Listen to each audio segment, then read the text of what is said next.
السلام علیکم ورحمۃ اللہ وبرکاتہ۔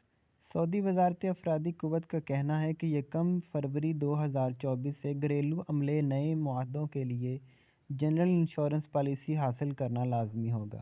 عکاظ اخبار کے مطابق بیمہ پالیسی کا اطلاق ان گھریلو کارکنوں پر ہوگا جن کے ویزے وزارت افرادی قوت کے پورٹل مسانت کے ذریعے جاری کیے جائیں گے۔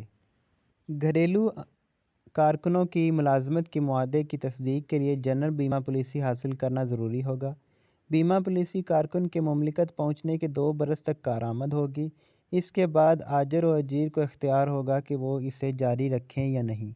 واضح رہے، رواں برس 2023 کے آغاز وزارت افرادی قوت کی جانب سے گھریلو کارکنوں کے لیے جنرل پالیسی انشورنس کا اختیار دیا گیا ہے، جس سے رواں برس 1,75,000 صارفین نے استفادہ حاصل کیا ہے۔ گھریلو کارکن کے لیے جاری کیے جانے والی بیمہ پالیسی کے حوالے سے وزارت افرادی قوت کا کہنا تھا کہ یہ عمل فریقین کے مفاد کو مد نظر رکھتے ہوئے کیا گیا ہے۔ تو امید کرتا ہوں آج کی اپڈیٹ آپ کو پسند آئی ہوگی۔ ملتے ہیں نیکسٹ ویڈیو میں، تب تک کے لیے اللہ حافظ۔